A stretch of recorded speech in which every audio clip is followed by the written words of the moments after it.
Hey everybody, it's GauntletX and welcome back to some more Magic Arena, and today we're going to be playing another premiere draft of the Brothers War. These are going to be the flashback drafts for throughout the week.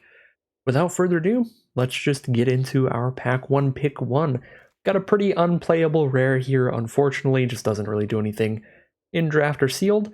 Some pretty solid uncommons though. Levitating Statue is really fun with a lot of non-creature spells. Super fun with a common in blue that can turn it into a 4/4 and draw a card. Then it's just permanently a massive flyer.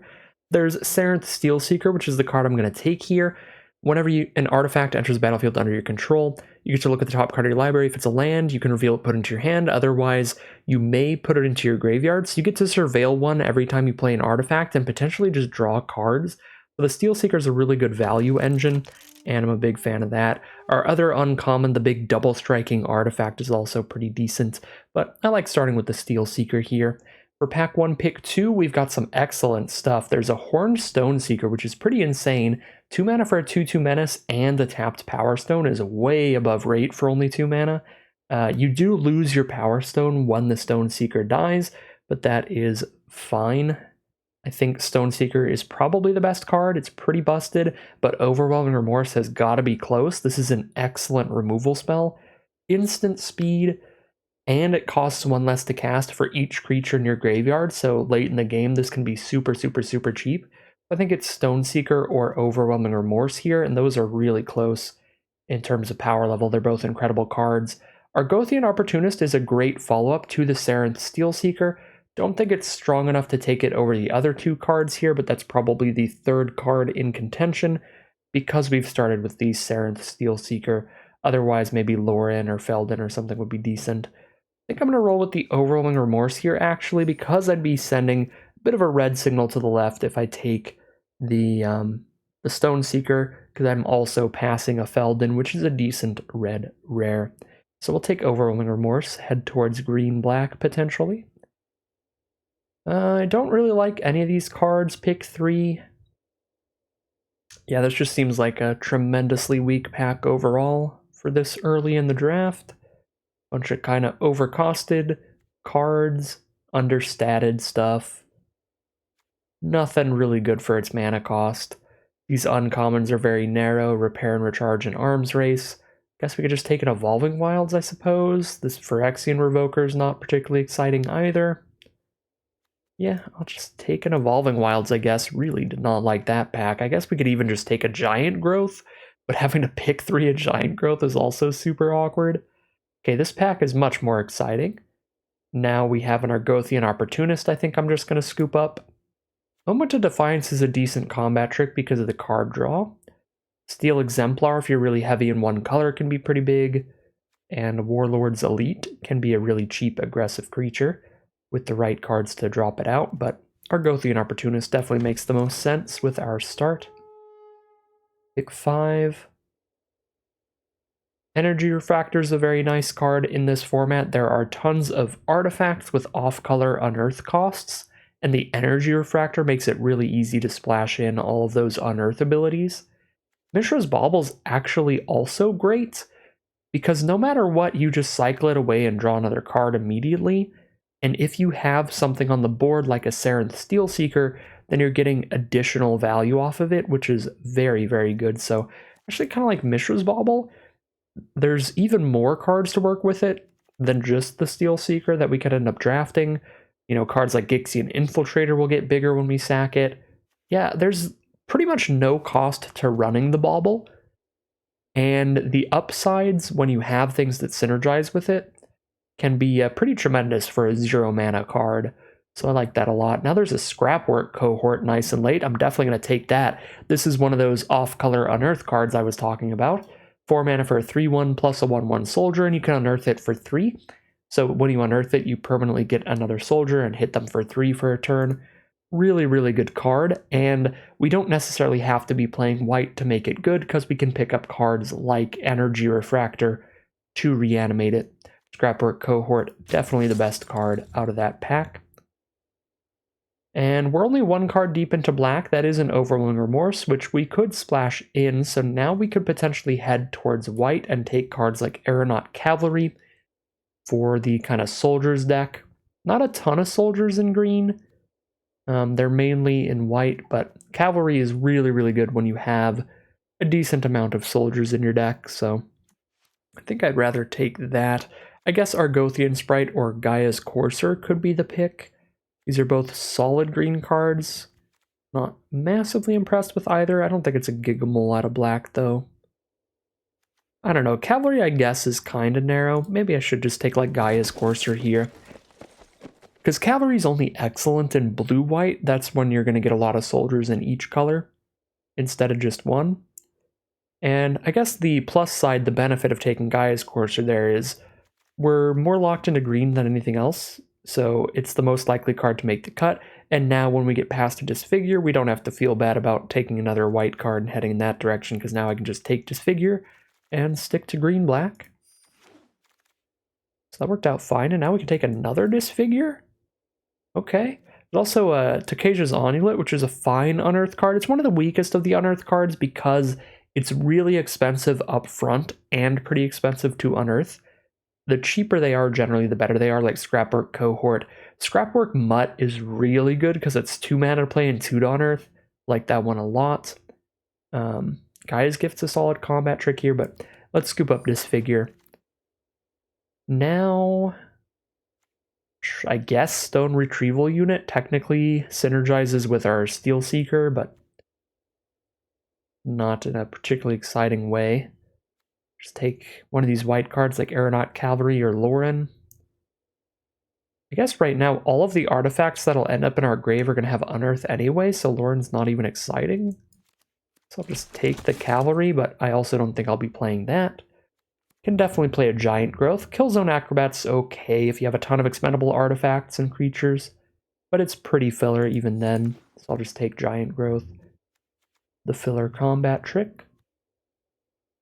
Definitely not ramping enough to use a Pristine Talisman. I'll take a Moment of Defiance. Now I'll take a Killzone Acrobat. Actually, this is so unlikely to make the cut. I'll take a Machine Over Matter. This is actually a really good bounce spell if you have an artifact creature on board. It's 1 mana to bounce any non-land permanent, which is insane. Not that we're likely to play blue, but it is a really spicy card. So Titania's Command is the card we've opened up for Pack 2, which is easily the pick, one of the biggest bomb rares in the entire format. This thing is nearly unbeatable if you manage to cast it and have it resolve. Essentially what you're going to do is you're going to create 2 2/2 green bears, and then you're going to put 2 +1/+1 counters on each creature you control. So worst case scenario, for 6 mana you're getting 2 4/4s after that resolves.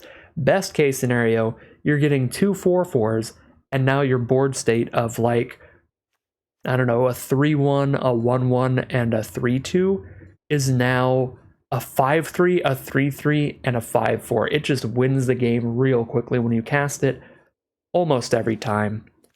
Easy Titania's Command. We are locked on green here.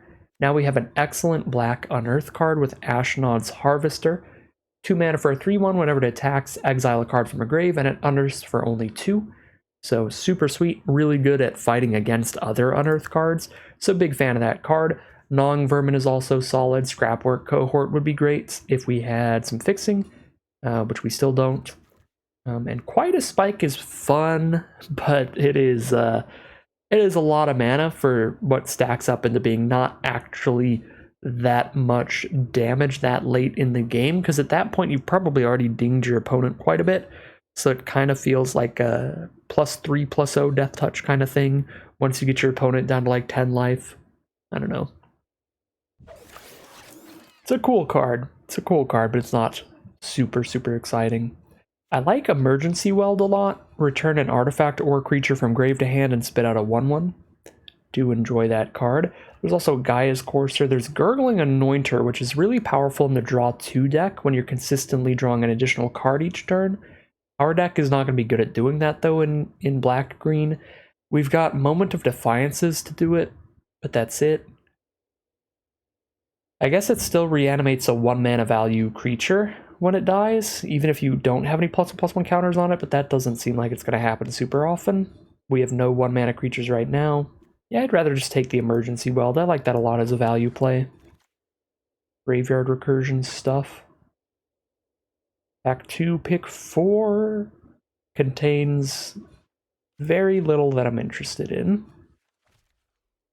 Basically nothing I'm interested in. We could play a Rust Goliath or a Hoarding Recluse, I guess.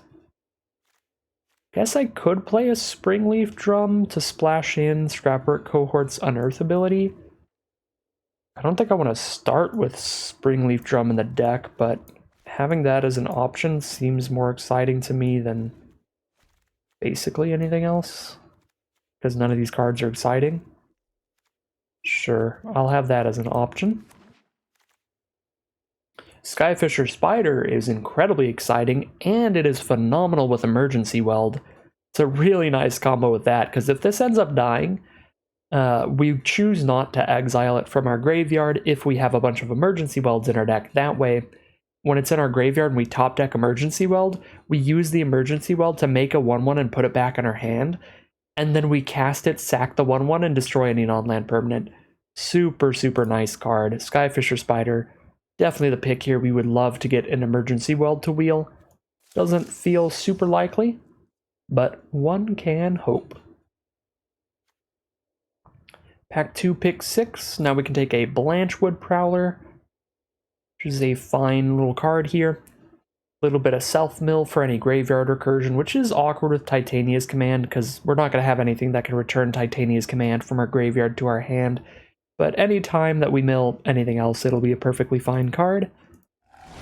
Puts us up in card advantage anytime that we can mill a land with it, which is nice. There's a Boulder Branch Golem, which is a really, really great card, or Boulder Branch Golem. It's a 4 mana 3/3 that gains 3 if you're against a super aggressive deck, and if you make it to 7 mana, it really stabilizes you. 7 mana for a 6/5, gain 6 life. Really switches the game around, so I love Boulder Branch Golem. Keening Stone is playable too. Really slow card, but if you're like a controlling deck, it's a very guaranteed win condition. Your opponent's going to mill out a few turns after you play that. Now we've got a Powerstone Fracture for some removal. Scoop that up.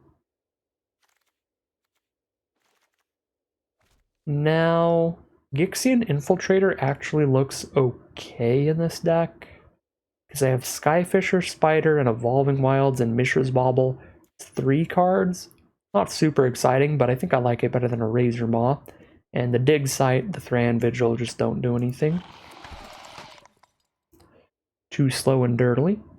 Goring Warplow is super flexible. Solid, flexible card. 2 mana 1/1 Death Touch early in the game, or draw it later when you have the mana and you're dropping down a 5/4. Not bad at all. Like Gaia's Gift as a combat trick quite a bit. I've already got 1 Courser and I'm not massively excited about it. Maybe it's better than I'm giving it credit for and I should take the second. I guess since I only have 1 5-drop, I might as well. But I know that I like Gaia's Gift a lot. I haven't played a lot of Coursers, but I just don't think they trigger super often, unless we're drafting a million Blanchwood Prowlers, which I don't generally want to do that much. Another Emergency Weld is beautiful. Now we have 2 Emergency Weld to go with our Skyfisher Spider. Seems nice. Seems nice. We've already got a deck here. Pack 3 we get to spend just making the deck better and better and better. Like that a lot. Seems pretty spicy. We're at 13 creatures right now, so probably wanting to cut some non-creatures like Moments of Defiance for some more creatures, maybe Giant's Growth. Just cut some of these combat tricks and just run all removal here, and we can still use Double Disfigure as combat tricks if we need to. Alright, anything good in green or black? No, what a miss. Oof, what a miss here. I guess the Perimeter Patrol is not terrible, but we're probably taking Scrapwork Cohort. We might play like 1 Plains with our Evolving Wilds for double Cohort. Could also take the Energy Refractor, but then I need to find more space in our non-creature cards to get that in here to help with the cohorts. I think I'd rather just take another cohort here. Teferi is super, super powerful, but Teferi is also double blue, so quite a difficult splash at this point. I think I would rather just take a cohort. Alright, so this pack definitely makes up for it. We missed out on any good green or black cards out of our opening pack, but now we get past a Skyfisher Spider, and I will happily draft another copy of that. Another Argothian Opportunist is another fantastic card for this deck. Scrapwork Rager and Gix's Caress being other viable, solid options, but big fan of the Opportunist here. With the Steel Seeker. With the late game Boulder Branch Golem. With the Powerstone Fractures as well. Definitely don't want an epic confrontation in here with my black removal spells just being better. Don't have a good enough non-creature count for Levitating Statue to be super exciting. Probably do take Energy Refractor now. Don't want to play Hoarding Recluse. I'll take the Energy Refractor. Another Boulder Branch Golem. It's fantastic. Powerstone Fracture would also be good, but I'm sitting on Double Disfigure, Fracture, and Remorse. It's probably decent enough for now. Gix's Crest is also good. I'll take another Boulder Branch Golem, though. Love the flexibility on that card. Love that as a finisher, especially with some Powerstone production, like double Argothian Opportunist. Gets a little bit easier to cast it for 7 mana, because our Powerstones can tap for mana for artifacts. Pick 6 now. I'll take a Gaia's Gift, although I have so many non-creature cards, I don't know if I'll have room for it. I'm not going to main deck a Carrion Locust. So Emergency Weld's kind of going to the creature count. It's kind of like I have 18 creatures right now. There's a Scrapwork Mutt. I've got 1 Energy Refractor. Gigamole's a little easier to get the full value off of, but it's also a 4-drop, which I already have 4 of. I'll take a Scrapwork Mutt. I could also take Evolving Wilds. That way I have double Evolving Wilds, and it's really easy to put 1 Plains in here. But I'll take the Scrapwork Mutt. It's like solid value on the front half. If you unearth it, that's where it gets really good. Take a 3rd Scrapwork Cohort. Again, the super nice thing about all these unearth cards is that they are fine cards up front if you don't unearth them. And then if you do hit your splash mana to unearth them, they get very, very good.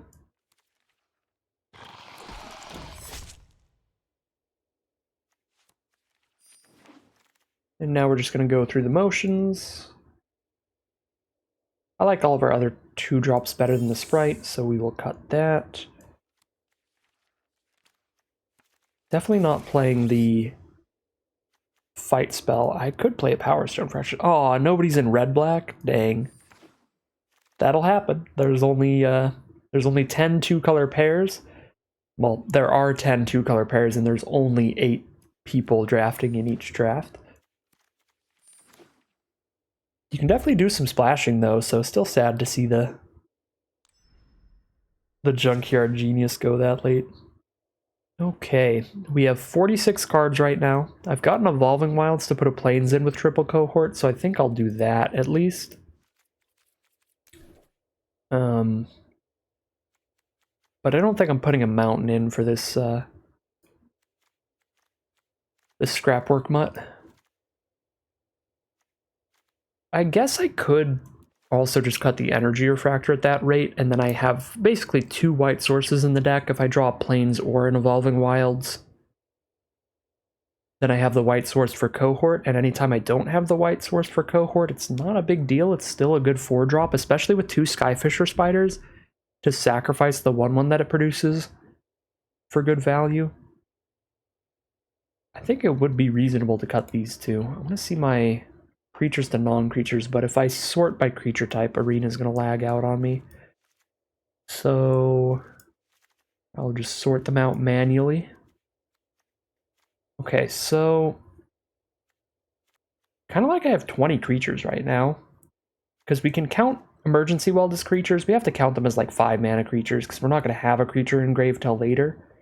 But they both put a 1/1 on board and let me cast another creature because I'm picking up a creature, so they do work kind of as upping the creature count. Titania's Command very obviously counts as creatures as well.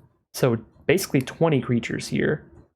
just on the left, which means I can certainly cut some of these. I don't think I have a lot of sack for Gixian Infiltrator, so I'm not pumped about that. Not super pumped about Battlefield Butcher. It's pretty slow as a life drain card, but can be really good late in the game once you've filled up that graveyard. I don't think I'm doing that a ton. I've got my 1 Blanchwood Prowler for self-mill. Does not feel particularly great. I really like the rest of my creatures. Maybe the Gaia's Coursers again without a lot of self-mill get weaker. Cutting 7 cards here? Good lord. That is a lot of room to cut stuff.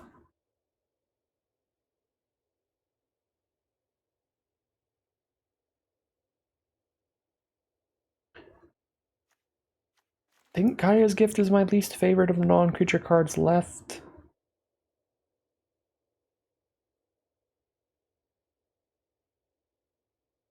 Maybe Warplow is my least favorite of the creatures, but I want more 2-drops.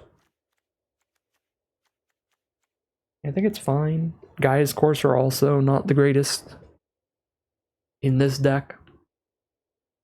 You know, I'm going to go to Energy Refractor Value Town, I think. We throw in an Energy Refractor and a Scrapwork Mutt, because it's just really good with triple cohort. And then we drop Goring Warplow, drop all those, and I just need to cut 3 cards to go to Energy Refractor Value Town, which I think is worth it.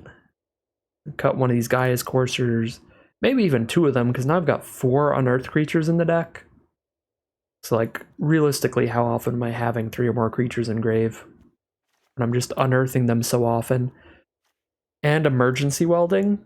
Yeah, I mean, I think Gaia's Course is actually just pretty bad here.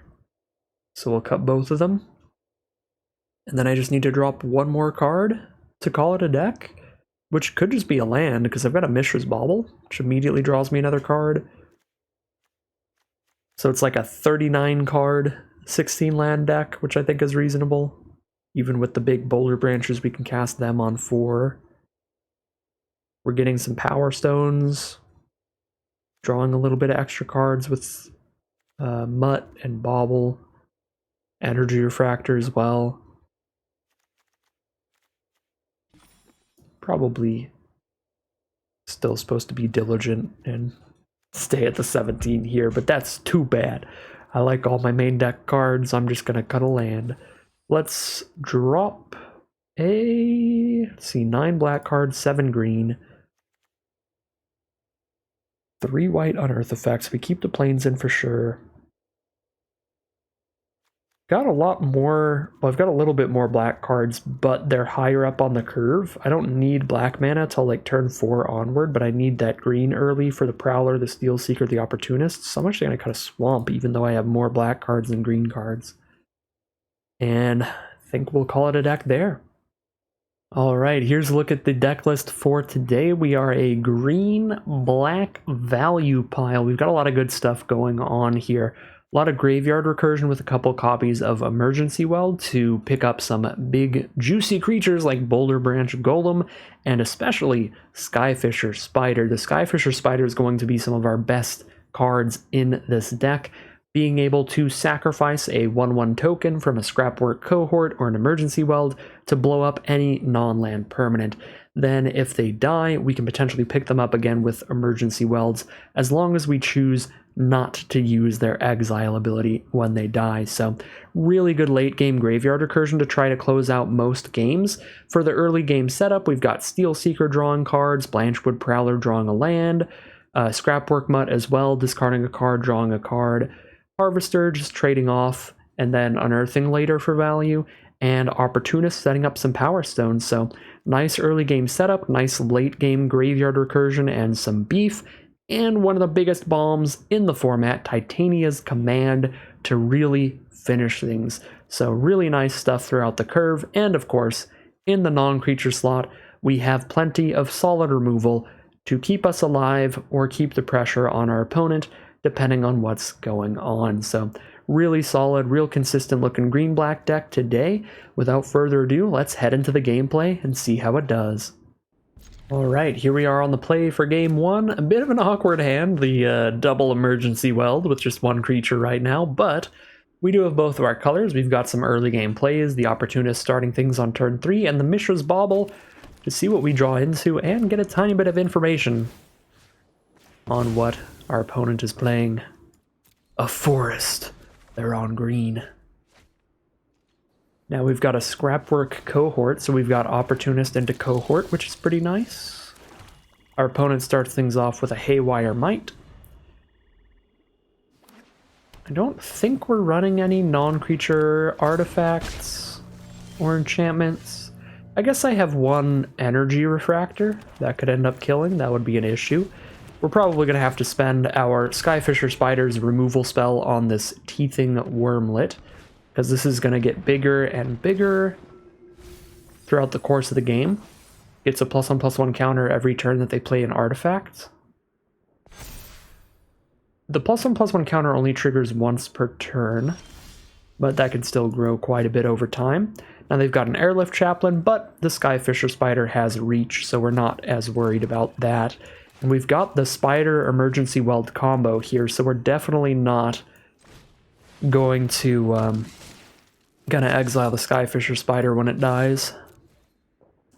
So let's jam in the Opportunist, drop out a Cohort. Should have done that in the other order, but it is fine. Would be the same result either way.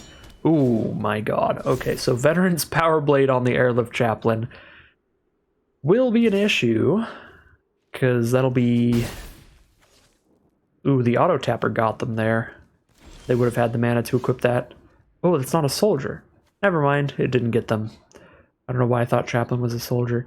Anyway, they put that on there, and then they're hitting us for 4 damage a turn in the sky, so I might have to just trade Skyfisher Spider into the Chaplain, which actually wouldn't be horrible for me. Since then the Spider's in the grave, and I can emergency weld it back, and we just use that value engine, go all the way to town. It's probably the plan. So now we Spider the Wormlet down, and then attack with everybody. And then block and trade into the Chaplain.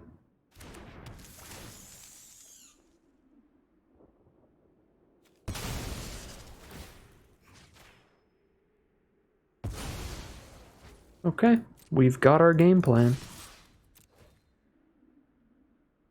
Haywire Might trades into Cohort. And we jam in for 3, but they gain 2, so they're still at 17.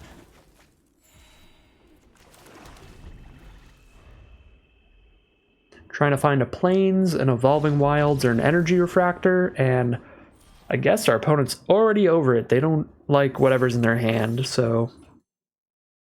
Seems a little preemptive, but I don't know, maybe it is all lands over there, or something came up IRL. Things definitely happen. Either way, I guess we'll take that. That'll be a victory in round 1 as we head into a game number 2 now.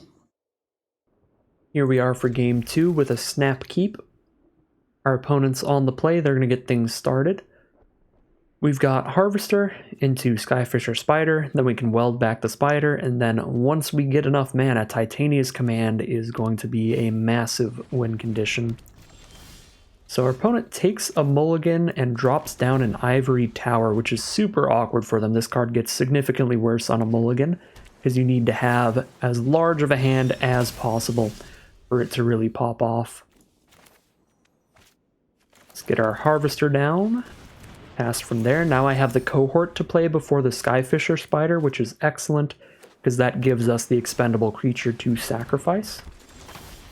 There's Third Path Savant. I'll trade my 3/1 into a 2/3. I will offer that trade. And they are going to take the trade. Soak up some damage, try to stay alive here. Fair enough. Drop my Plains, pass the turn. They've got a Goblin Firebomb down as well, so they do have one removal spell at the ready when they have 7 mana. Here's an Ichor Wellspring to draw a card. They pass from there. Here's our Scrapwork Cohort.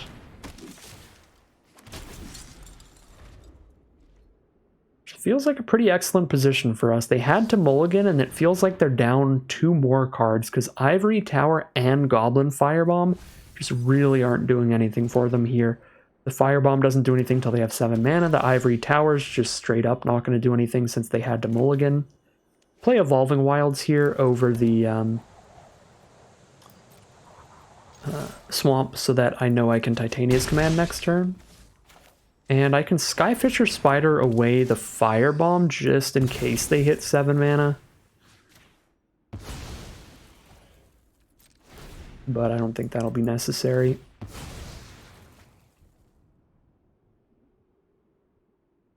Still feels like decent value since all I had to do was sack a 1/1 and I wasn't going to be playing any creatures this turn if I didn't drop the Skyfisher Spider down.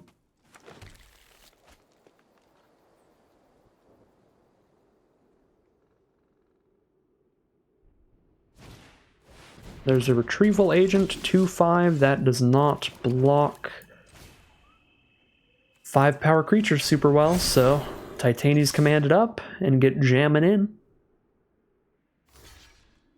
There's a chump block on the Skyfisher Spider, but they still take 5, go to 11. There's a Latinum Adept for a 3/3. They can block one of our creatures, but then they take lethal damage from everybody else right now. So they are dead on board. So we just send in that attack and move on to game 3. Pretty rough one for our opponent. They had a mulligan and they had some of their more dirtily cards in the hand there. I think one of the big factors in that game, I mean, not only did they mulligan when we had an incredible hand, but they really got punished for running some more situational cards like the Goblin Firebomb and the Ivory Tower being particularly bad there. Both of those basically just made the mulligan down 2 more cards because neither of them did anything the whole game. So super rough stuff for our opponent, but another victory for us. We are 2-0 heading into game 3. All right, here we are in game 3 on the play. No early game plays here, which is a little awkward, but I definitely have the interaction. I have Disfigure, I have Powerstone Fracture. We can blow up their cheap cards here. Well, there goes my Boulder Branch Golem, I suppose. But yeah, whatever our opponent's doing, we can blow it up with these two. Because I'm very free to sacrifice the Energy Refractor to the Powerstone Fracture. Because we already have the planes anyway. So the only thing the Energy Refractor is giving us is a red source for our 1 red Unearth card, which is not that important. So I will just Disfigure a Thraxodemon, because I don't have any proactive plays. We just gotta slow our opponent down for a while till we can hit another creature, especially since they exiled our 1 big hope here. Okay, that's super awkward. Conscripted Infantry. Because if I kill that, they still get a 1/1 out of it, so I think I'm just going to take the 3 for a turn or 2, hope to draw into one of our creatures and just trade into it. There's a Scrapwork Mutt, so they can discard a card, draw a card. Discarding a Tower Worker, which is just like a 1/3 mana dork, so pretty filler stuff there.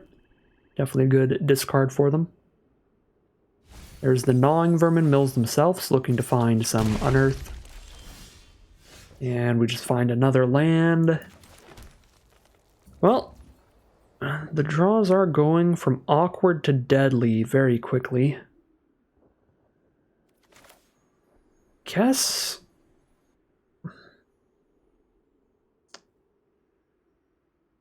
I really don't like this, but I think I'm in such a position that I need to fracture the Mutt and then emergency weld back the fracture so I have a 1/1 to block the infantry.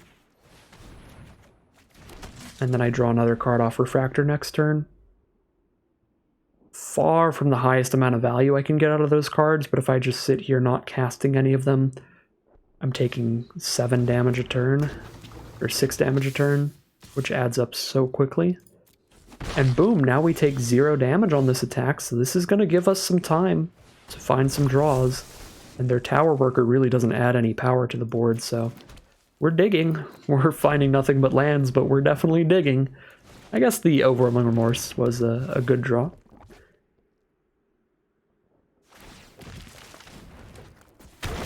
Unearth the Scrapwork Mutt, that very freely gets to attack. The Tower Worker gets to attack in 2, but just 1 damage. They choose not to send in the Tower Worker. I'll take it. I will happily have 1 more life then. Another land for us. Hold up that Remorse, pass the turn. Is this when it leaves or when it dies? Specifically when it dies, so we could exile the infantry and it won't get its death trigger. Take my 2 damage again. Now I will exile the Juggernaut instead, though. That trample's a really big deal. And I'm not trading into the Vermin because the Soldier is stopping more damage by not trading into Vermin than by trading in. If I trade into Vermin, I'm stopping 1 damage a turn for the rest of the game. But if I just leave the Soldier on board, I've been stopping 3 damage every turn for a long time because it's keeping that infantry from attacking us, which is pretty spicy.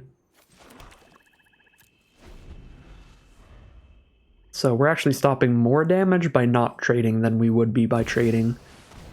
And now we're dead. Mishra drains us for life equal to the number of attackers every time.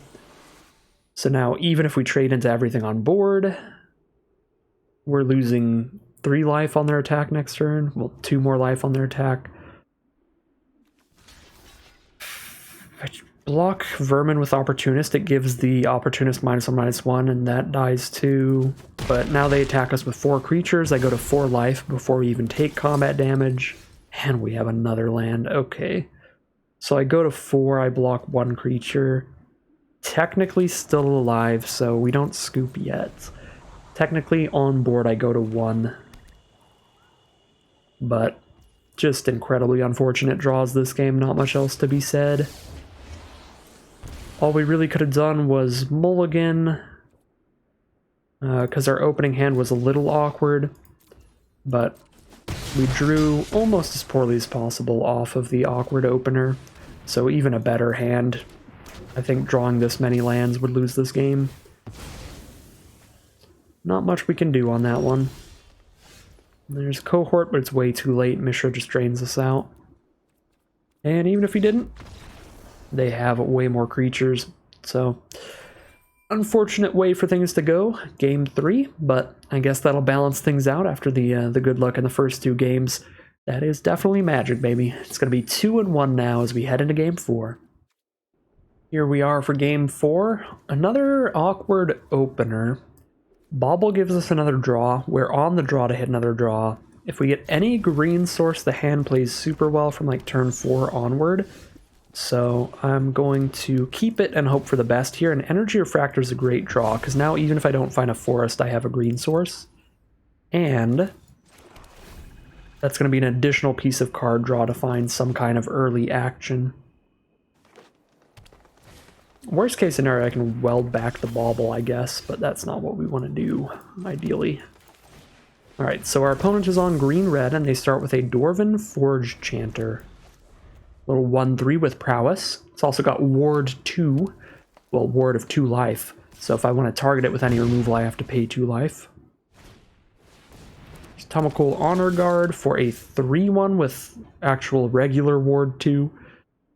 So now I would love to have a 1/1 on the board. Probably not enough to emergency weld, though. We just play the Opportunist. Still. Yeah, play the Opportunist for turn. That gives us a Powerstone for the Powerstone Fractures, which is excellent.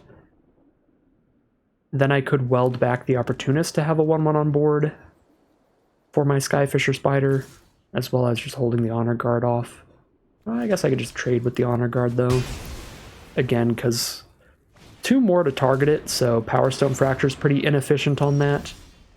And now I have something to weld back, so that I have a 1/1 for Skyfisher Spider. So now we weld back the Opportunist and crack the Powerstone on the Baloth. And that will give me another Powerstone for my next Powerstone Fracture in the future, which is pretty excellent. So I've got the sacrifice material for the Skyfisher Spider, and as soon as I play Opportunist, I also have the sacrifice material for the Powerstone Fracture. So they've got their own Mishra's Bauble, which is going to trigger the Prowess on the Forge Chanter, and give them an artifact to sack to Strongbow. I think it would just be better for them to draw the card, but that is an option that they have now, too. They're going to bauble, see what I draw into.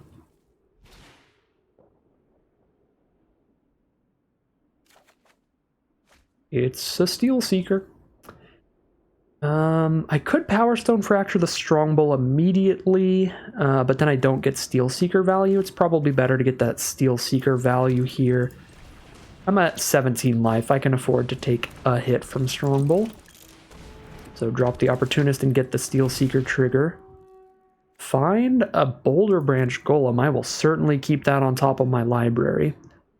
It's going to be 2 turns until I can cast that, because my only land in hand now is a tapped land because of the way that I've curved out throughout this game. So I will technically have 6 lands and a Power Stone to cast the Boulder Branch Golem, but one of my lands will be tapped. So no Boulder Branch Golem just yet. There's the Excavation Explosion on the Opportunist, which is incredible here. Kills my Opportunist and gives them a Power Stone for the Strongbow and an Epic Confrontation to clear out the Steel Seeker. Okay, we're going to need some good work done by this Boulder Branch Golem because we're going to have to gain some life to really get back in this one. But now we can get some work done with Skyfisher Spider and or Power Stone Fracture. Because I have the Boulder Branch Golem in hand, I want to guarantee that I have the 7 mana for that next turn. So I'm going to use the Skyfisher Spider here instead of the Power Stone Fracture to kill the Strongbow. That way I still have a Power Stone for casting the Boulder Branch Golem. I guess I could have cast Power Stone Fracture sacrificing the 1/1 instead of the Power Stone. But again, I really want to leave the Power Stone, so I might as well play the Spider that gives me a blocker and sacks a creature to kill something. Okay, well, I hit a 7th land anyway, so I guess I didn't need the Power Stone. I still like having it, though. So I guess I can keep the land in my hand for now then, in case we draw into Scrapwork Mutt. Okay, don't love trading the Spider into a 3/1 infantry that gives them a 1/1 when it dies. So I'm just going to hold off here. There's a Chromatic Star for our opponent, which will draw them another card. Gives them a mana of any color as well when they do that. So I don't think that'll matter, because generally in this format you just splash in Unearth costs more than anything. And it looks like it doesn't matter, they just grab a red mana from it. Oh my god, we're getting Bomb Mythic again? Skitterbeam Battalion? At least they cast it right now instead of waiting a few turns. 8 mana total? Yeah, if they waited till they had 1 more mana, these would have been 4/4s and I would have been really dead. Alright, well I still can't do anything. Now that they have 3 2/2s, I just can't attack in at all. And Power Stone Fracture doesn't really help against 3 creatures off 1 card. So we're just kind of chilling. Very much in a top deck war now. Alright, yeah, Skitterbeam Battalion was pretty gross here. This doesn't do anything, right? It's just a 3/3. Yeah, 2 mana 3/3. There's an Ashnod's Harvester, sure. Yeah, they have no other legends on board, so this is just a 3/3.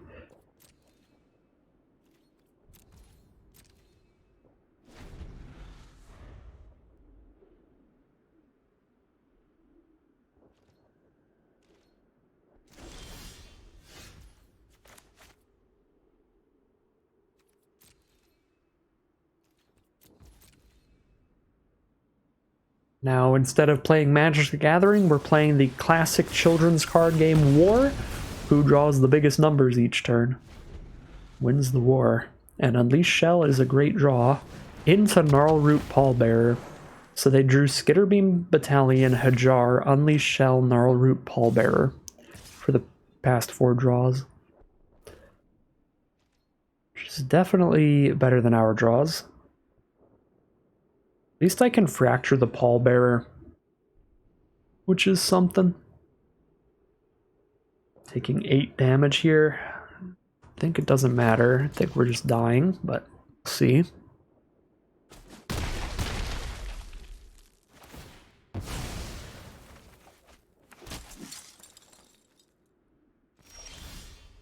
Okay, there's the scrapwork mutt, which is why we kept these lands. That is a start.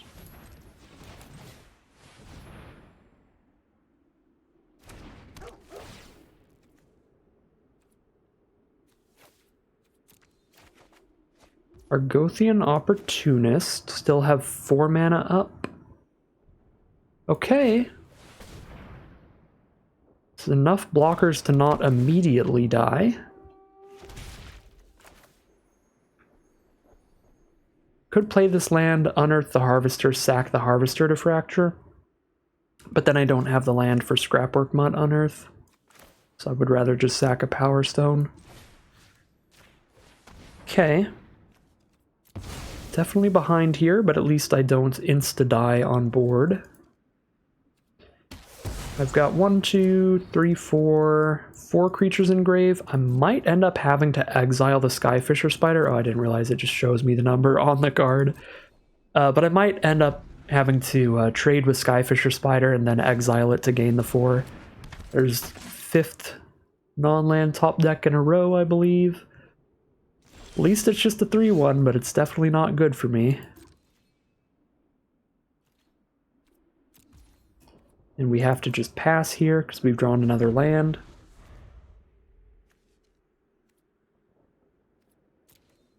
Yeah, 4 creatures in grave for Skyfisher. I don't think there's anything... Well, no, Boulder Branch is excellent for emergency welds, so we'll keep that in mind. There's 1 emergency weld left. Definitely trade the mutt off. I'm probably dead in 1 more attack, though.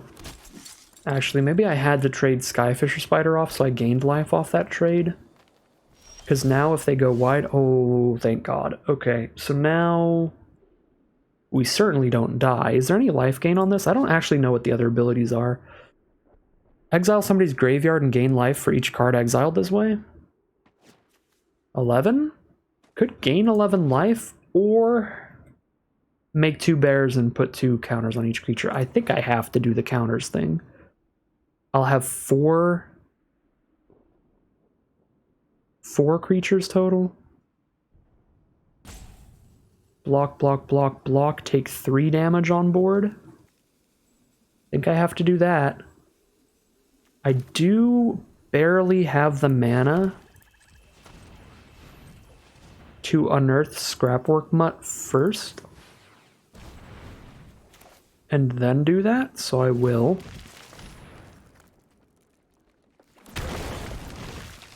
Discard a forest, draw a card. Find a Blanchwood Prowler. I can't afford to not play 2 blockers this turn, I think. So I don't think I can get greedy and wait to command until I play the Prowler. I think I have to just drop it now. And then that gives me 1 good Scrapwork Mutt attack.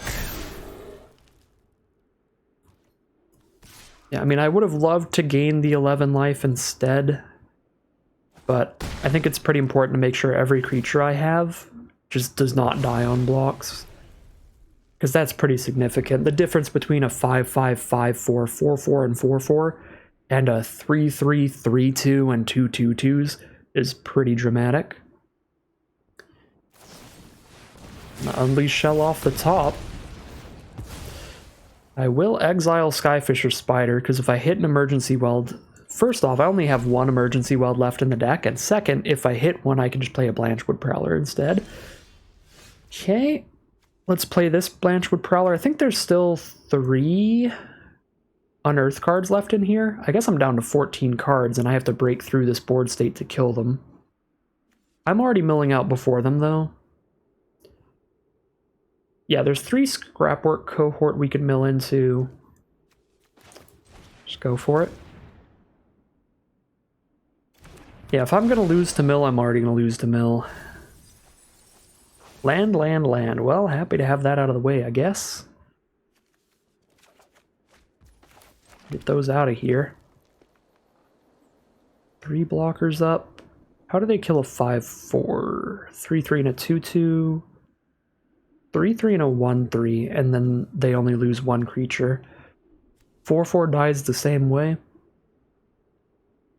3/3 and a 1/3 or a 3/3 and a 2/2. It's 1-for-1 trades. I don't think I can afford to attack until I top deck Disfigure. I've got 2 Disfigures in there.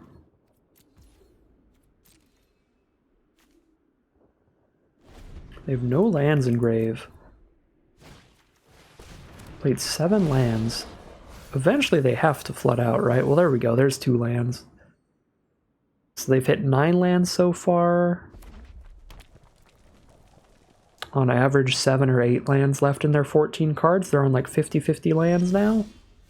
Pretty good. Emergency Weld is a great draw.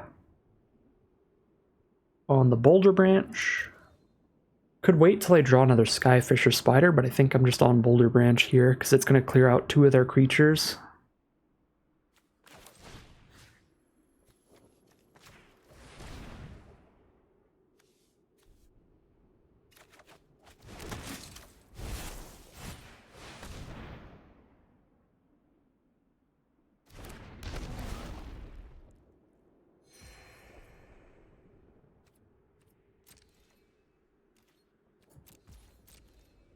Ten cards left. I've got 10 turns to try to kill them.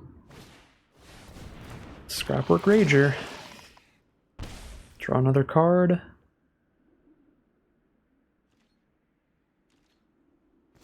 Hold that in their hand. They don't have a black source for the Scrapwork Rager, but it's probably still good value for them to just trade a 3/3 and a Rager into the Golem.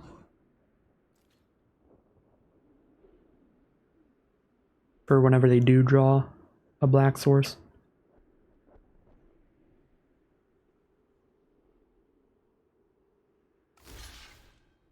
Whoa. Is their last card in hand another non-land card, another trick here or something? 1, 2, 3, 4...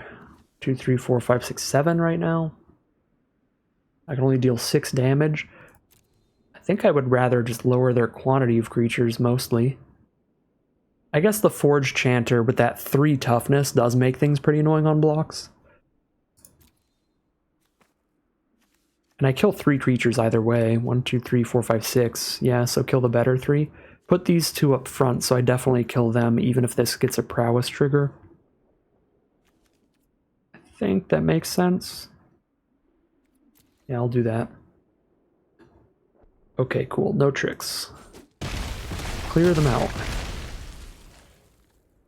And I've already used my Scrapwork Mutt for all it's worth, so we play our extra lands. And if they don't have a black source to reanimate the Rager, then I can Harvester it away next turn. Poke them for 3. I think we only have 1 land left in our deck now, if I do the math. 4, 5, 6, 7, 11, 16. Yeah, we've got 1 left, maybe? Do I even have 1 left? Yeah, I do have 1 forest left in there. Okay. I thought I cut a land. Maybe I was wrong. I gotta look at my deck list again. We might still be on 17. Whoa, what just happened? Scrapsmith, mill 3, pick up an artifact, pick up a Blade Coil Serpents? Oh my god. I mean, it trades into a single 4/4, so... But that is just straight gas from our opponent again. And it milled 2 other lands, so that's excellent for them. Get those lands out of the way. So...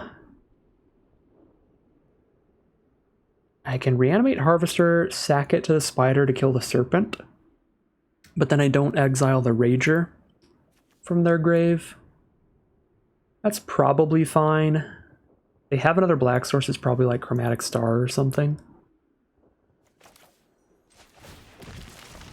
And this way I can keep My 1/1s.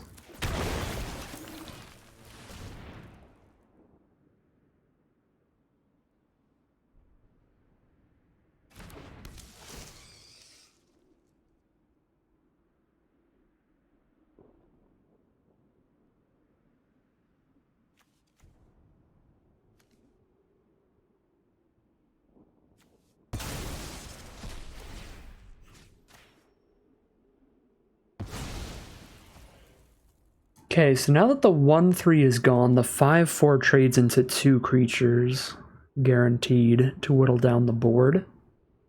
The 4/4s could still end up trading into one thing if they block with a 3/3 and a 2/2, but then I get those out of the way. I'm at 19 life here, so let's chip away at this board.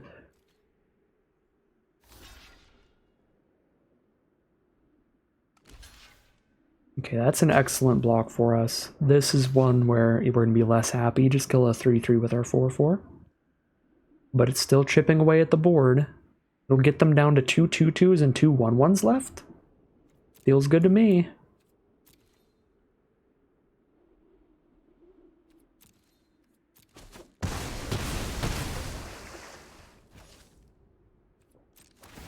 How worried do I have to be about top-decked gas here? Very worried. Scrapwork Mutt discards a land if they have one, draws a card. So they found their land chunk, but they've just milled the lands off of mill 3 cards like twice in a row, the Prowler and then the Scrap Engineer. So the lands were just in perfect clumps for them to get them out of the way. I guess they're down to 6 cards now, so now we can mill them out at least, since they hit all this self-mill stuff. Trample Haste the Arbalest Engineers, mainly just make it a 3/3. Disfigure's a great draw. They're at 13. I'm at 19, so I think we still keep the pressure on, especially with the Disfigure.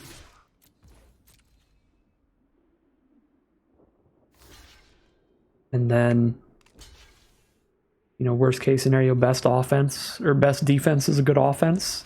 We use this to make sure their board state is smaller, so it's harder for them to try to kill us before they mill out. They can certainly reanimate a Scrapwork Mutt, draw another card.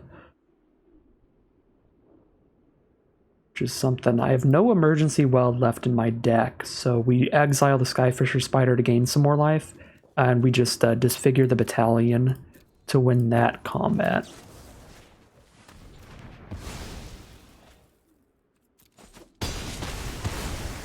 Right, feels pretty good. Feels pretty good.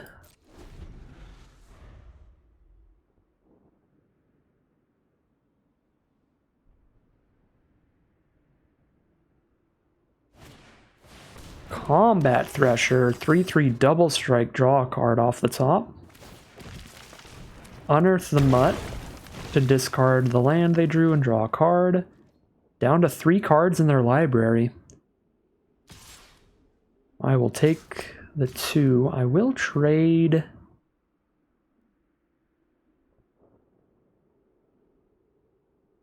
Trade somewhere here. Yeah, I'll trade with the 2/2. We're at 20 life. Oh, Cohort's such a good draw. Alright, so they could trade into this on blocks or take 5. But now Cohort is an excellent draw here. We actually have all 3 of our Cohorts still in the deck.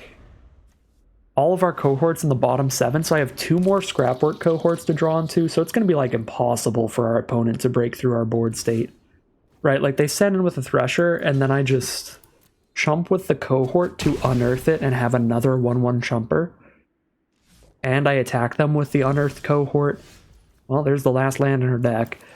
There's still 2 more out of the 5 cards. But Cohorts are like our #1 draws. They're absolutely insane here.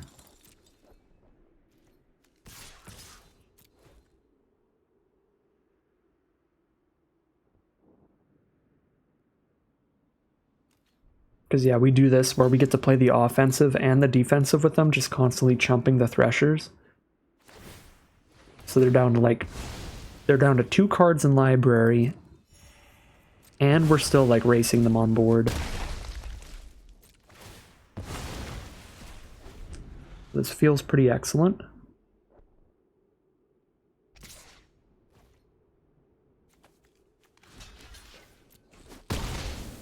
I guess I don't even need to block right now. Could just be getting aggro with these dorks. 2 blockers up off of this cohort. So we will happily jam that down.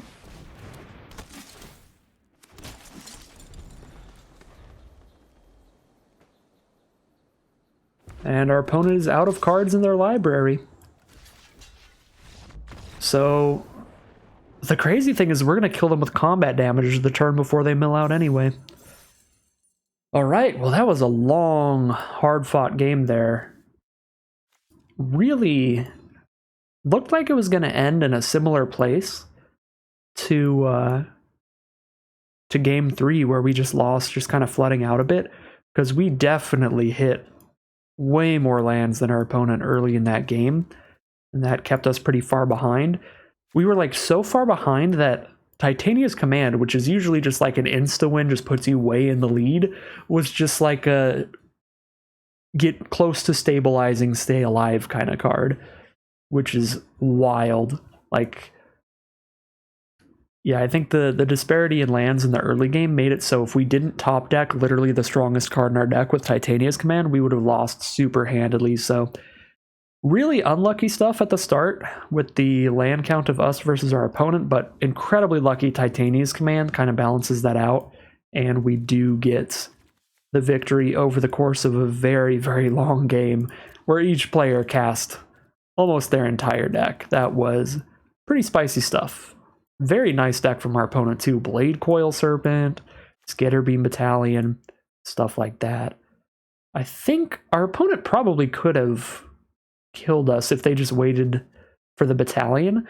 Although then they would have had the opposite issue than we did, where they actually drew kind of a low land count in the early game, where maybe they just wouldn't have hit the 9th mana for the full mana battalion soon. I guess it depends. I don't remember how long it took them to hit a 9th mana for battalion, especially because they were discarding and drawing cards at times and self-milling and stuff. So maybe even if they kept battalion, they just wouldn't be able to cast it for the 9 regardless. But if they had enough mana, if they drew into enough mana quickly, I think a 9 mana Skitterbeam for 4/4 Trample Haste would have killed us there. That's probably the one thing they really could have done differently, but again, that's draw dependent on if they hit the lands there. Other than that, I mean, their deck is excellent. We just drew a little better after the stabilize there and had some really good action going on with our deck. So solid game there. Really hard-fought battle, but that is going to be the end of game number 4. We're now 3-1 as we head into game 5. And here we are for game 5, certainly a slower hand. Got the Powerstone Fracture to sack this Energy Refractor if I need to kill something early, but mainly we're trying to stabilize with a turn 4 Scrapwork Cohort for a very good blocking board state. Our opponent probably has a Scatter Ray in their hand. They definitely have some kind of instant. Yeah, maybe not, it's still stopping. So they've got a Curate. It's going to say them thinking so hard on us casting an Energy Refractor makes me think they might have a counter spell that can counter an artifact, and Scatter Ray is one that can do that. I believe it's 1 in a blue, counter a creature or an artifact, if I remember correctly.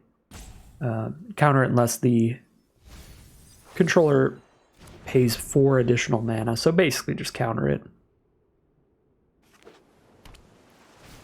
until very late in the game. Oh lord, alright, Skystrike Officer is one of the strongest bombs in the whole format, so despite us having a white Unearth effect in hand, I'm going to immediately kill that, losing my Energy Refractor, because Skystrike Officer is going to be unbeatable if we let it attack.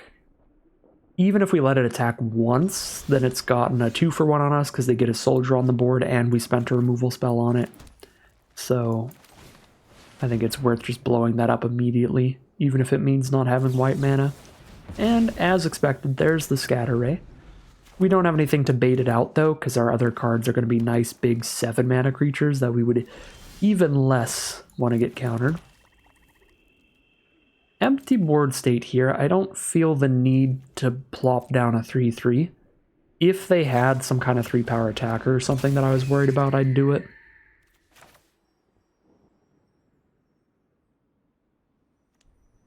Three through flyer, pretty bad for me. Yeah, I have no reach creatures in hand. Yeah, I think we just remorse that right now.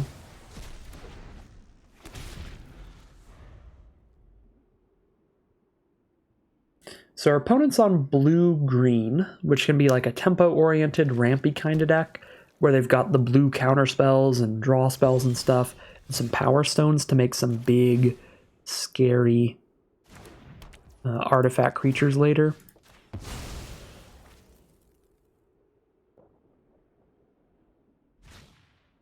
Gothian Opportunist for more ramp, that's definitely expected. Okay, one land away from some Boulder Branch Golems, but they do have more instants in hand very clearly. Koilos Rock is one. Hoping for no counterspells from them, and hoping to hit a land in the top 2. Our first draw is Ashnod's Harvester, which is not a land. We'll see what our draw is next turn.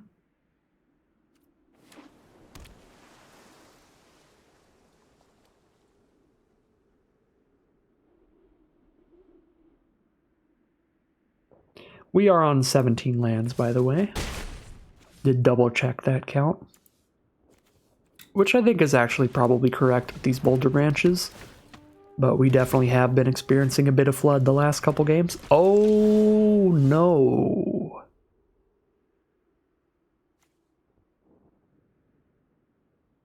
Alloy Animist can start turning these Power Stones into 4/4s. They hit us with 2 4/4s next turn because they have 2 green sources. So now we have to spend removal on the Animist. At least they don't have any cards in hand, so we know that they don't have any counters here. So we pick up... I think I pick up the Cohort. I guess I could pick up the Refractor.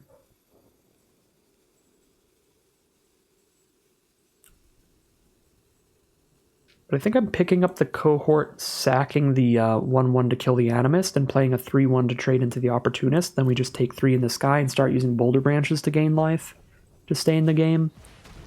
I think that seems super reasonable. Yeah, because now on board I just take 3, and then I get the huge stabilize from these Boulder Branches.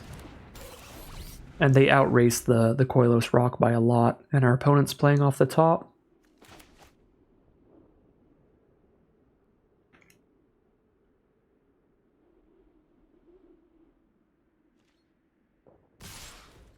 Alright, snap trade. Take 3 down to 14. They drew into another Argothian Opportunist. That's very cute. Same card. Oh, I would love that 7th land. I don't want to discard a Boulder Branch to try to hit the 7th land, though, so I think I'm just playing a Cohort. And that's already enough to trade into the Opportunist. I don't need to get aggressive here, so I don't need to jam out a Scrapwork Mud. It might be safest to do that and just not get the discard draw here. I'm going to hold on to it, because if I hit another non-creature card that's like not as good as Cohort, I'll probably discard that to draw a card and try to hit the land. But Cohort's so good here, I think I have to just jam it out instead of discarding it to the mutt. They have no Unearth in their grave, but I should probably just get the mana investment out anyway. No, because if I draw another Powerstone Fracture, then I can Unearth this and use that. I guess I drew both my Fractures. If I draw a Skyfisher Spider, I can Unearth this and sack it to the Spider instead of having to sacrifice an actual creature. Alright, we take 3 in the sky. Opponent draws Opportunist into Ironclaw Crusher. And I don't hit land 7. Okay, so now this attacks alongside the Koilos Rock and it makes it a 7-power flyer.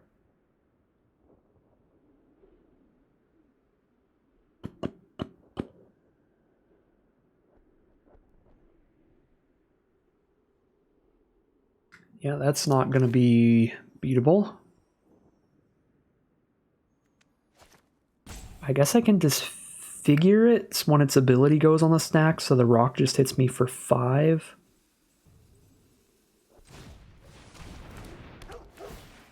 And then I block with everybody.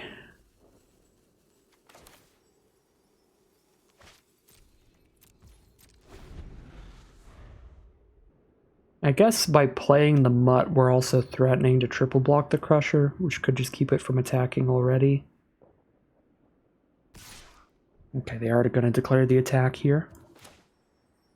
So full control, make sure it doesn't skip over our opportunity to disfigure.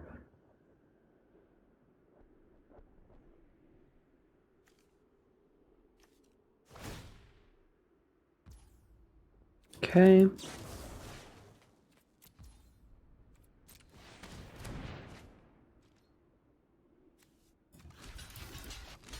Kill whatever you want to kill. I gotta make sure that thing is dead.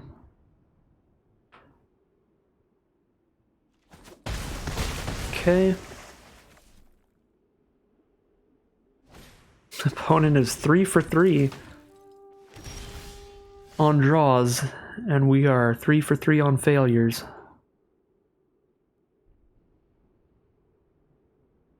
They're 3 for 3 on non-lands. We're 3 for 3 on non-lands, but we need lands and they need non-lands.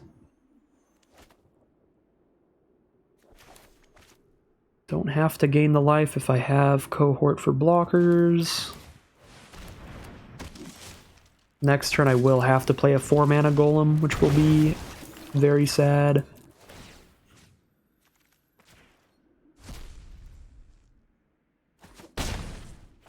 Doesn't really matter what I exile. Green-blue's not going to have graveyard recursion. But I will send a message and get rid of the Crusher. Oh my god. 4 for 4? 5 for 5. They go Opportunist, Crusher, Opportunist, Mightstone's Animation, Alloy Animist. And now I'm probably dead on board.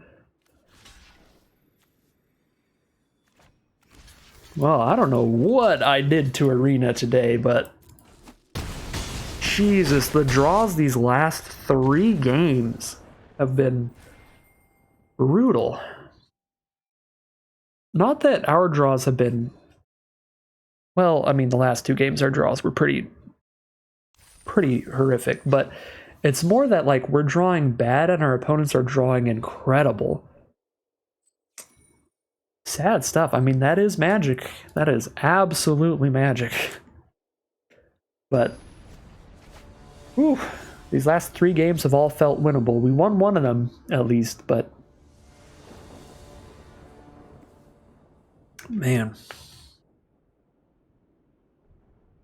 Just needed our opponent... We just needed to hit 1 land, really. Or if our opponent just stumbled 1 turn, that would have helped a lot as well. But the gas just never stopped. So we're 3-2 as we head into game number 6 now.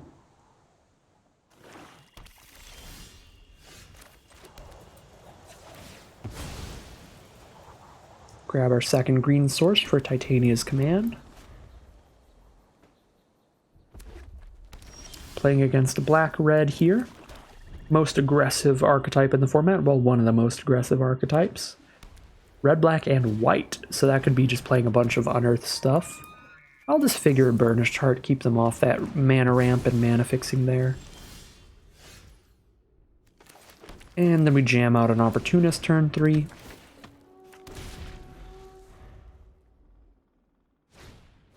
Lauren of the Third Path. That card is exceptional. 3 mana, 2/1 vigilance, and it blows up an artifact when it hits the board. It's really, really good because usually you wait to play it until there's an artifact creature on board, and then you get a huge 2-for-1. Them killing my Powerstone is really not that big of a deal, but the card is still an exceptional card. I just don't think it's that good to just have jammed it out right there. I think we're pretty fine with that.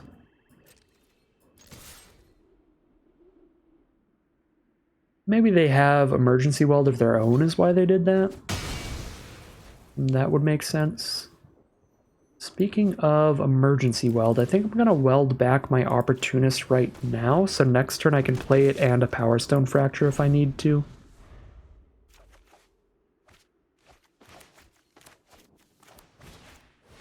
There's the Junkyard Genius, so I am going to want to play it and the Powerstone Fracture.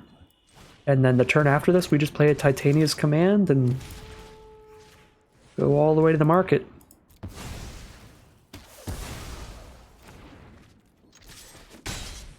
You know what, this is probably just like divine karmic justice for running Titania's Command, because this card isn't fair at all. So Arena's got to balance it out. They got to give us some rough draws, give our opponents some incredible draws to make up for it those last few rounds. That's fair. That's fair, that's probably what it is. Divine justice. Alright, there's the Titania's Command. And now if our opponent doesn't have a board wipe, they're in a pretty terrible position.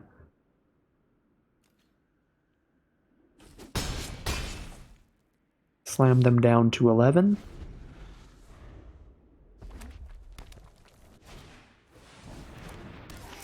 There's the Ashnod's Harvester.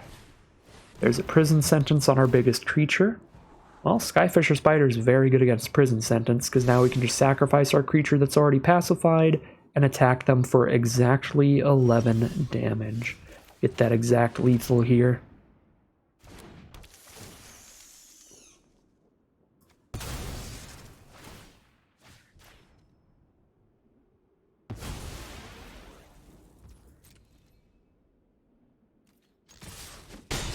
And there you have it. Really, really filthy game there. Really just Titania's Command being a super busted card, but the rest of our cards, all of our synergies really popped off as well. Some really good stuff from the Skyfisher Spider, the Emergency Weld, the Powerstone Fracture, all of the like welding back Powerstone producers to sack more Powerstones and getting 1/1s with Titania's Command. That stuff all popped off quite well as well, so just super, super good stuff from the deck in general, but mainly the ridiculous bomb rare Titania's Command. So we are now 4-2, heading into Game 7. Here we are for Game 7. Certainly a slower hand here. Within the hand, we're not doing anything till turn 4, but we can do some pretty great stuff at that point. Unfortunately, we're against soldiers, which can be one of the quicker archetypes in the format. If they're blue-white soldiers, one of the most aggressive decks. Yep. Much like black-red. Ooh, really nice to draw the bauble after the Steel Seeker. That'll be good value. Get our Surveil. Throw the Cohort in the grave since it has Unearth. Just gotta find a white source for that. Could even just weld it back and get another Steel Seeker trigger. It's probably a little greedy with the Spider in hand, but it's like a solid 4-drop. I guess I'll see what we're going to draw and then I'll decide. Swamp. So we have a swamp. So if I weld, then I draw the swamp, so we'll do that. Could also weld back the bauble, I guess, with Steel Seeker and just keep digging and digging and digging, which would be hilarious. But this seems fine, too. Zephyr Sentinel. Excellent card. That thing's busted. 2 mana for a 2/1 Flash Flyer, and if they return a creature to their hand, it gets a +1/+1 counter. So a 2 mana 3/2 Flyer that they can play at instant speed. That's even, like, great with Enter the Battlefield effects and stuff. So far looks like an exceptional blue-white soldiers deck, and now they're holding up a counterspell for the Cohort because they know that it's coming. That's fine. Still gonna play it anyway. Because I don't have another line. They don't have a counterspell for Cohort, so they must be holding up Ambush Paratrooper. They're definitely holding some kind of Flash Flyer up. What am I going to do next turn? I'm definitely going to Skyfisher Spider now that we know they don't have a counterspell. So I could mill this. And then try to find a land with the next trigger. Not a land. Could mill this. Again, playing Skyfisher next turn.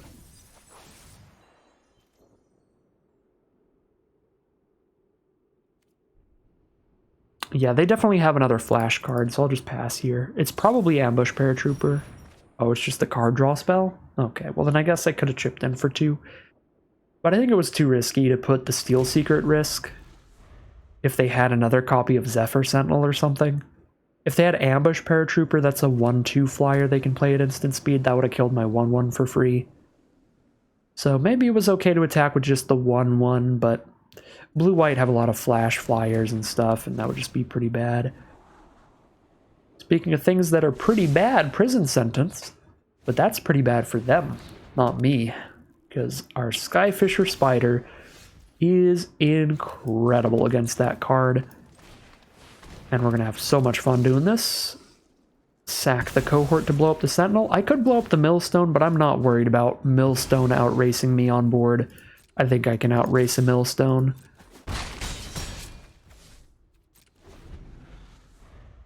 "24 cards left. There's a stone retrieval unit for a 2/3 and a Powerstone. So this is not what I expected from blue-white. Thought it was going to be the blue-white soldiers aggro, and it certainly started that way with the card that buffs their attacking creatures and then the Zephyr Sentinel. But now they're on like Millstone grinded out. So we attack with everybody and we disfigure the retrieval units.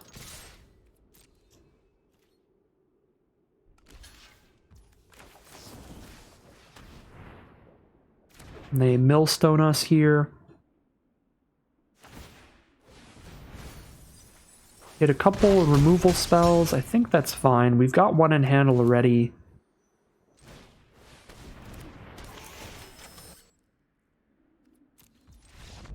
And they're just going to scoop them up already. Okay. I was going to say, I think I'm just not going to mill with Steel Seeker anymore. Unless it's a really bad card, since their main threat right now is Millstone. And that was not a really bad card. A 3/2 is fine. When we're just getting aggro, trying to beat in against their empty board. So, alright. We do get there. That was kind of weird. I don't know 100% what their main deck plan was here between the aggro and the control Millstone stuff. They had like Stern Lesson and Stone Retrieval Unit. Those are both more controlling cards, more defensive cards for Millstone style strategies. So I think it would be interesting to see their deck list, see what else they have. Maybe they have like multiple Millstones and stuff, and be pretty cool. But did not function together super well for them that game. Not a fantastic draw against our pretty solid start. So we will find a victory there. We are now, what, 4 wins, I believe? Break even point here? 5 wins, all right. There you go, my short-term memory coming in hot again. We are now in the money, getting at least 1,600 gems out of the 1,500 gem event, plus I think I played with a discounted Premier Draft token today, so technically like way up in gems. Let's go. All right, see how things go as we head into round number 8. Here we are for game 8. I think I'm going to keep this hand on the draw. On the play, I think I'd have to mulligan, but on the draw, since we've got that one extra draw step, that does go a pretty far way towards getting our 3rd land. And speaking of things that go very far towards hitting the 3rd land, Blanchwood Prowler digs 3 cards deep to find another land for us. And that's going to be very, very nice.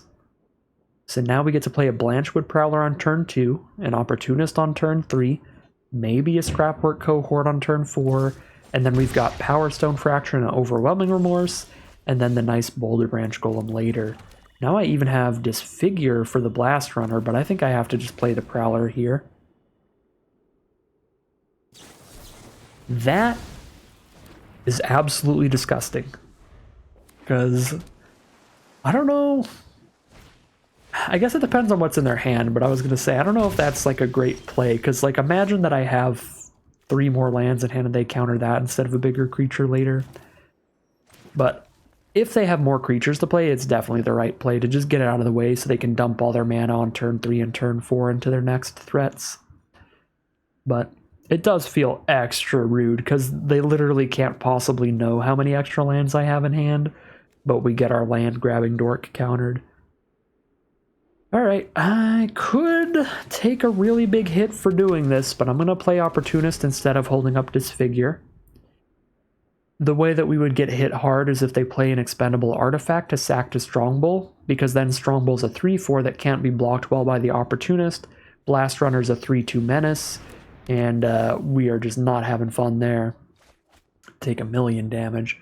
So they do play a Bitter Reunion. They can sacrifice that to make the Blast Runner a 3/2 menace, but they can't make the Strongbow bigger with that, so at least we only take the 3 damage from the Blast Runner if they sack the Bitter Reunion.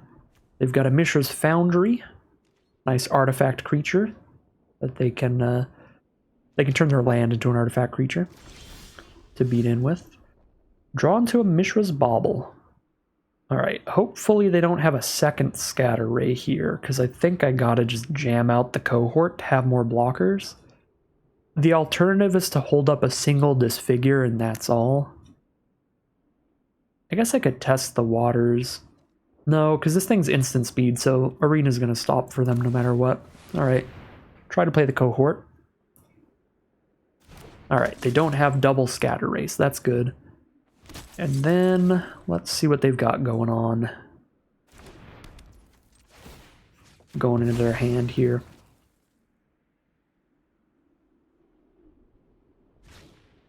Unleash Shell, uh-oh. That's a very good one. Kill one of our creatures and deal 2 damage to us. Very good in aggressive strategies, which they definitely are with Blast Runner Strongbow on board. Alright, another land is the draw. Beautiful stuff. Probably have to just drop one of these out as a 3/3. This Boulder Branch Golem this time. Because I can afford to do that and still hold up Disfigure. I guess it depends how hard we get hit here. If they don't play any more creatures, like maybe they tap out for Unleash or something, we might be fine. Cohort is definitely not fine. That's a lot of creatures. They're going to haste them all as well, and then it's kind of impossible to block Blast Runner. I mean, technically I could, but I should probably trade elsewhere. They need to draw into another source. They need to draw into an off color of mana to reanimate the Cohort, like an Energy Refractor or something, so I think that I'm cool with killing that here. So this way we kill 2 of their creatures and take 3, and then the Blast Runner's not a big deal unless they sack another permanent, which is hard to do without the Strongbow. Yeah, I mean, this board state looks chill enough that I don't need to immediately slam down Boulder Branch Golem. I'm at 5 out of 7 mana, so 2 land draws away. I wish I had another black source so I could hold up 2 of these spells. Or a white source to reanimate the Cohort, but I think we're cool to just chill now. I can disfigure their Foundry if they start trying to hit me with that. And other than that, I'm just blocking on board unless they sacrifice another permanence or they play another mountain. Oh. Or they just have more removal spells in their hand than we are getting hit. Okay. Alright. I like this position because now we get to kill their land and we just take 2 damage. Their hand is 1 removal spell they don't have the mana for, and that's it. They do have an Unearth card in the grave, but they need a white source for that, so 2 cards they can't do anything with. We draw into Skyfish or Spider. Don't have any expendable creatures for that. That's going to be excellent once I can reanimate Cohort, though. A 3/3 is actually genuinely a large deal on the board, so maybe I have to play a no-value Spider or a no-value Golem. I think no-value Golem would be better. Because Spider's so much better once we have something to crack, something to sacrifice for it.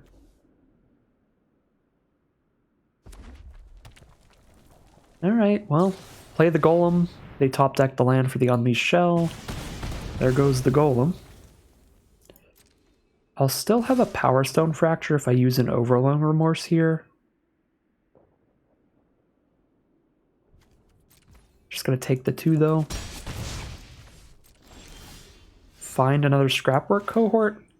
So that works beautifully because now Cohort can trade into both of their creatures or give me something expendable for Skyfisher Spider, so lucky draw there for the greedy choice.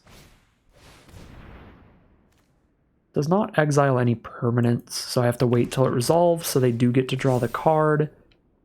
They get that trigger on the stack. I can't stop that from happening, so they draw the card, but we exile the 4/4.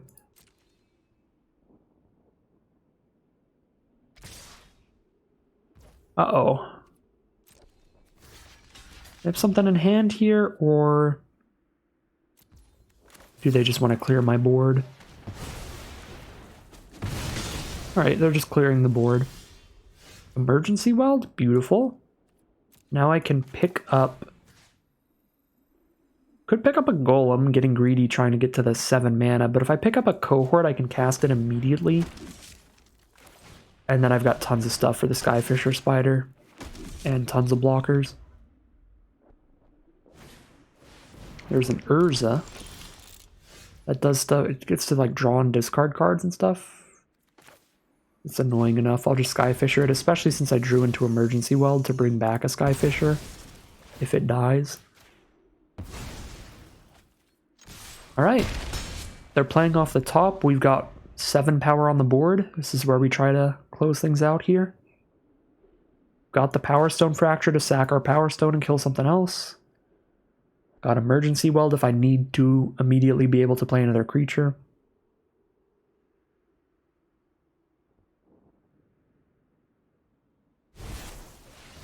Blitz Automaton is the play. Okay, they're going to hold it for blocks, which is fine. I think I need to fracture that because we can just trade into it easily.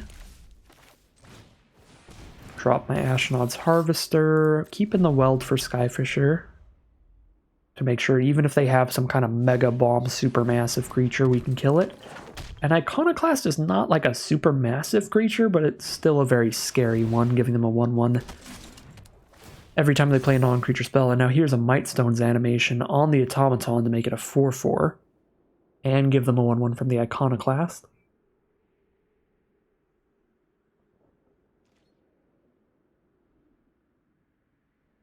If they attack, I'll double block the Automaton since we've got the Unearth. If they don't attack, I think I still fracture the Automaton and attack with everybody here. We can exile the Cohort from grave with the Harvester. Sure.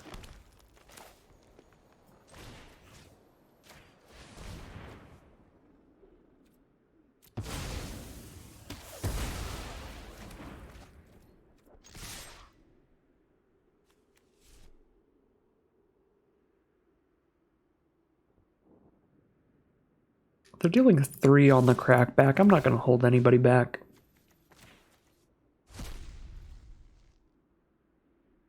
So I could have sacked the 1/1 to the Powerstone Fracture. That way I would still have a Powerstone to guarantee I have the mana for Boulder Branch Golem in the future, if I want to weld back the Boulder Branch Golem.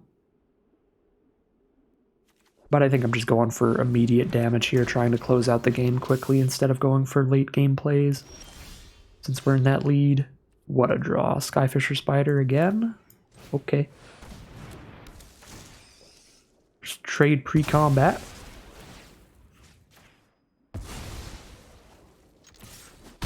Put them down to 3. There's a Scrapwork Mutt. Discard a card, draw a card.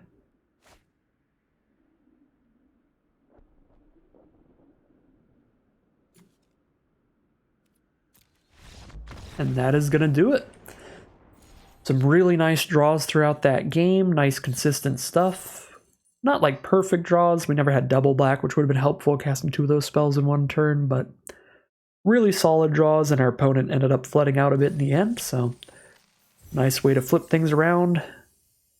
Get a large board state to clear out the last of our opponent's life total, I guess. Grab our 1,800 gems and 5 packs no matter what now. We are 1 win away from a 7-win run. The 2,200 gem 6-pack, massive prizes there. So let's just head into that final boss and do our best to get those prizes. And here we are for the final game of Magic, win or lose. It's a little greedy, but I'm going to keep this hand. I'm hoping that digging 3 cards deep with Blanchwood Prowler is going to dig far enough to find a swamp. But I'm going to wait to do that till turn 3, because I could do this and then draw a swamp, play it, and hold up Disfigure. And this way I'm starting aggressively with my 3-1 on turn 2. So definitely some greed here, but we're digging pretty far to find a swamp. We're going to be 12 cards deep total. Oh my god, I don't even hit a land? Well, that went as bad as it possibly could have. We even milled an energy refractor? Okay. Well, wasn't that statistically greedy, but we absolutely got punished. I could have welded back the refractor later, but at that point I already would have had my black source anyway.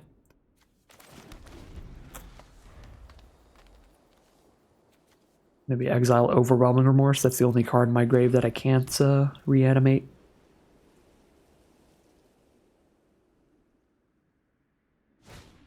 Alright, playing against a red, black, and white and a Burnished Heart turn 3. Another Disfigure is our draw. Well, we're not having a great time over here. But we'll keep jamming in. They let us keep the 3-1. They must have some 1-1 producing cards. Obviously, we're not super happy right now, but if we draw a swamp at any point in the next few turns, we're still doing fine. Our opponent's stuck on 3 mana, which is helpful. They'll have to block and sack the Burnished Heart here to go up. Get to their 5 lands that they should have at this point.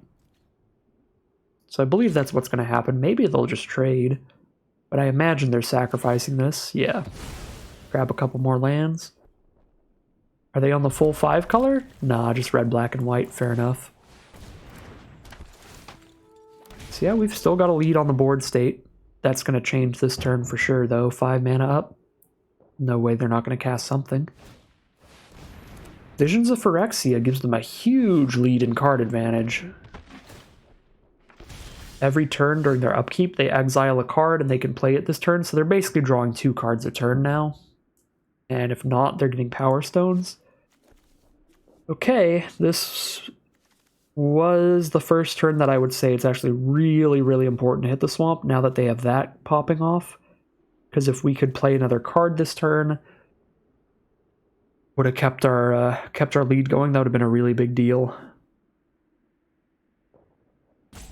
Yeah, this was the really pivotal turn, because every other turn we at least had like a play for the most part, or our opponent didn't have much going on. This turn, missing a swamp is really bad. And every turn from now on, it's just going to be worse and worse and worse if we keep missing swamps. This is where it gets super important. So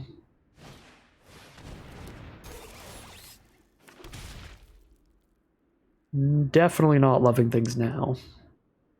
They exiled Evolving Wilds, so they can play that here.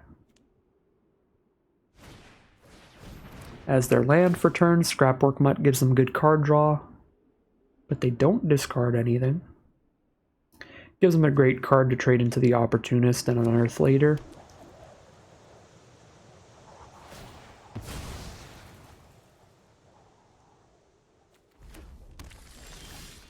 Okay. There's the swamp. So here's the thing I don't want to do, but I think I have to. And that is blow up the Vision of Phyrexia. I'm losing my 3-2 to blow that up, but then they just have a 2-2 and a 2-3 on board. We have to try to beat their 4 cards in hand with our 4 cards, which hopefully we can do. We're going to have the weaker board state too. This wouldn't be an issue at all if I had double black, but obviously the way this game has started, we're definitely not going to have double black. But being able to like reanimate a Harvester and play Spider, or get a 1/1 Soldier on board and then play Spider, would have been exceptional. Okay, they've got another land and they just drop it out immediately. So at least they don't get to like discard that draw card. Ew. Obliterating Bolt? Pre-sideboarded. Exile my card that I want in my graveyard. Super rude. Alright, they still just have two 2-power creatures on board because Frontliner's just exiled after this turn. So we're doing okay. Should just weld back an Opportunist. I don't think I have to do that yet, but I definitely have to consider it. A bunch of stone retrieval units are not a huge deal. They're just 2/3s. Another black source. That's incredible if our Skyfisher Spider were in our grave.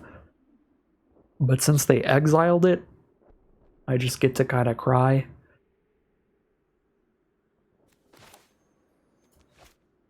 Yeah, I don't have any other way to have a creature permanently on my board, so I think I have to weld back an Opportunist and then hold up a Disfigure as a trick, I suppose.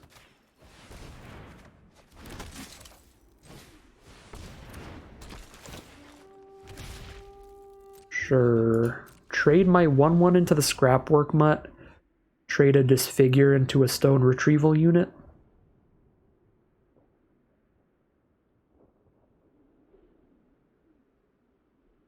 Theoretically, kind of turning things into a top deck war here. They're ahead a little bit in cards right now, though, since I have to spend some of my cards in hand to deal with what's already on their board. So if I spend a Disfigure on each of the Stone Retrieval units, then it's like 5 cards. Trade these 2 into those. Then I guess, yeah, it's like 5 cards against 3. Or if you want to think about it this way, if these and the Disfigures trade off, then it's like 1 card to 3. So 1 to 3 or 3 to 5, either way, we're like 2 cards down, which isn't insurmountable, but it's not good. But that's kind of just where Visions of Phyrexia got us. So it got them some extra cards. Having to do the Skyfisher Spider thing on that. And then the Obliterating Bolt also, forcing us to emergency weld back just an Opportunist. Oh my god, yeah, that's nasty. Okay. They get to draw 2 or give a creature -5/-5. Yep. There goes Opportunist. Past turn, no attacks. Okay, well that's lucky. That is lucky. That was probably just like a misclick or something. Alright, I'll drop a Steel Seeker. And then, am I holding up a double Disfigure, or am I harvesting? Kind of want a Harvester to trigger the Steel Seeker here. Not that there's anything good to exile in their grave. Probably wait on the Harvester until we kill the Scrapwork Mutt. That way they have to use it during main phase 2. And they can't actually hit me with it off of the Unearth.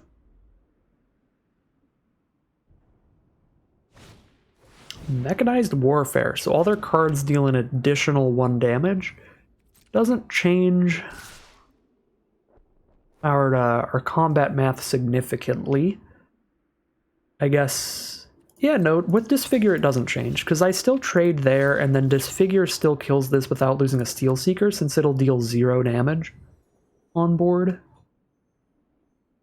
So I think Mechanized Warfare, all in all, is pretty good for us in terms of the card advantage war, because it's not really giving them a full card of value.